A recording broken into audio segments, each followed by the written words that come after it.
Is your mic on, Vice Chair Ross? Sorry, start again. Good morning. I'm calling to order this meeting of the Fraser Valley Regional District Regional and Corporate Services Committee meeting of Thursday, October 12th, 2023. Now I'd like to start this meeting by recognizing the homeland of the 30 First Nation communities of this area we now call the Fraser Valley Regional District, where we live, work, and learn. Important decisions that we make at a local government level can affect First Nation communities and Indigenous peoples and organizations in many different ways, both today and in the future. So as part of our collective responsibility, I commit that we continually examine the work that we do to ensure that our project plans, initiatives, and discussion are guided by the principles of inclusion, collaboration, and reconciliation. So that in mind, we will begin the meeting. First item, please.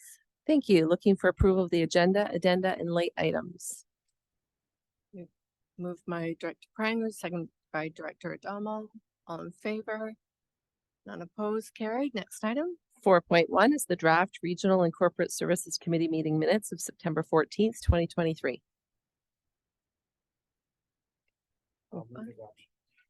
Moved, and we have a seconded by Director McConick. All in favor? Carried. 5.1 is the Fleet Pilot Project update. This is an information item, but staff will be happy to discuss. Any comments or questions? No? All right, moving on. 5.2 is the I'm sorry. Director Dickey. And see, sorry, there's a glare here, so I can't see this screen actually. So you're gonna have to wave, or maybe I'll move it closer. Thank you, Madam Chair. And this is not part of the agenda, but I worry. I believe I heard that Mayor Popov was leaving at 10:30. Yes. And there's an issue perhaps in the closed session that we might want to address while the mayor's here. Can we do that? Sure. If the committee wishes, we could see a motion to go into close now and take care of closed business first, and then resume the open meeting after that. So if you'd like to call for that. Okay. Would you like to make? Okay. Moved by Director Pranger, seconded by Director Dickey. All in favor? Motion's carried. Okay. So just give us. Okay, so we would resume the meeting at item 5.2, which is the Treasury Update 2023 Q3. It's an information report. I'm happy to answer any questions. All right, sorry, I pulled up the wrong agenda. I'm just gonna move that up. All right, so Director Siemens. Thank you. Yeah, just kudos on the report. It's very readable. I like the direction and just a really well done report. And I think the staggered approach I think is good. And just wish we could keep some of those high interest rates on some of those GICs. But I know that that's going to change, because that's probably going to change again in the future. But good work on staff's part. Great. Anyone else? No, we don't need a motion here, correct? Just That's moving correct. on to the next item then. Okay, so the next item is 5.3, which is the regional grant and aid applications for the 2024 budget year. There is a motion for your consideration. Director Horn moves. Do we have a seconder? Director Adamo, any comments or questions? Director Horn. Yes, thank you to staff for their agility. I read the report and saw that staff came up with a solution to the fact that really what this board had asked for couldn't practically happen, and staff stepped in and applied that arm's length perspective. And the decisions that were made based on my review of the applications was excellent. The one question I have is that there was one application from ACES that came close, might have passed if they had demonstrated a regional or a larger proportion of the region was being supported through their initiatives. So my question is, do staff intend to give feedback back to the two unsuccessful applicants about why they were not selected? I'm not sure the school can do much about theirs, but ACES may be able to amend theirs for next year. Sure. I'll just turn to our finance team and maybe they want to speak about how they communicate back with the applicants.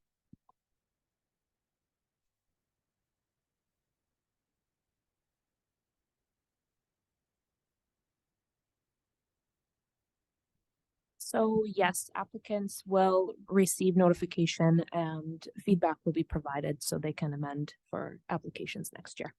Thank you. I'm just very eager to make sure, especially I like the fact that we saw so many that were related to food security. And I think given some of the needs we have, those need to be regionally available because we saw, for example, during the Atmospheric River event that pathways were not always available to us. So I would love to see them come back and just expand their offerings for next year. Thank you. Anyone else? Just quick question, forgive my ignorance, but the two that were recommended to not accept, will they still have opportunity to apply for the electoral area grant and aid program this year? Through the chair to Director Medlock, yes, they are not prohibited from applying for the regular electoral area GIAs. So that process hasn't happened yet, or it's ongoing? No, through the chair to Director Medlock, that's an ongoing process that happens all year long, so they have that opportunity. Excellent. Okay, no one else? I'll call the question. All in favor? Anyone opposed? None. Motion's carried. Next item. 6.1.1 is the FVRD Active Transportation Network Plan Project Update. Again, it's an information item, but happy to discuss. Anyone? No? All right. Next item. 6.1.2 is the Cascade Lower Canyon Community Forest Overview and Revenue Sharing Policy. There is a motion for your consideration. By Director Horn, seconded by Director McConaughey. Director Horn? This is one of the ones I was most interested in on today's agenda because, of course, Mission has a municipal forest, and I just wanted to leave the board and the staff that will follow through on this, if approved, with the suggestion that maybe they look at what Mission has learned in terms of their policy, and I'm sure Mission would be happy to share it. Essentially, our funding goes into three pools at the end of each year. The first is a stabilization fund, just to make sure that in lean years, we are not pulling money from taxpayers to fund this service. And the second is equipment, so that we're constantly making sure we account for replacement and amortization. And then there's a legacy fund. So I think that that may be a useful vehicle here. It may be already what's in place, but I just wanted to suggest that Mission would be happy to share what we've learned. I know Hope also has a municipal forest. Right. Anyone else? All in favor of the motion? Unopposed? Motion's carried. Next item. 6.2.1 is the Solid Waste Management Plan Facility Authorization for Abbey Bin Services. There's a motion for your consideration. All right. So go for it, Paul. All right, moved by Director Horn. Do we have a seconder? Seconder, Director Pranger. No more comments or questions? All in favor? None opposed? Motion is carried. Moving down to section 9, which is reports by directors. Any reports by directors? None? Everybody wants to go home. Director Horn. I do have one that is following up on business that's come before this board. I spoke with Director Popoff before he left. During EBCM, I attempted to meet with Minister Farnworth. He got pulled away by some urgent business. So instead we met with the E-Division leadership and asked them for more clear follow-up on the question around BC Highway Patrol. They were very receptive. There was none of the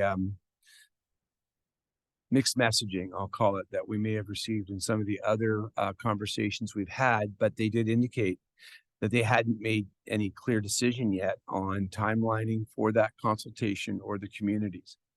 And I wanted to mention, particularly for our colleagues from Abbotsford, Chilliwack and Hope, that when speaking with the administration, we articulated that while Mission had written letters. Mission didn't feel that it was needed at that table, but those three communities needed to be there because they were most predominantly affected.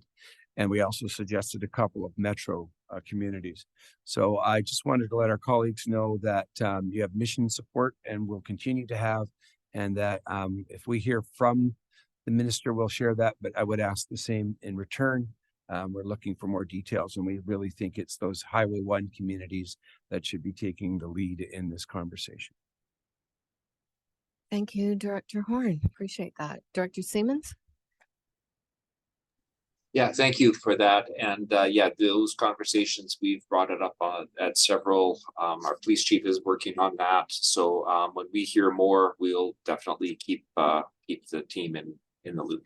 So thanks for your support. And yeah, we're plugging away. We're working some of the back channels, but I think we have an uphill battle. So what we're at least, you know, the whole situation in Surrey is also, you know, they're throwing money at that. And we did bring that up and saying, you know,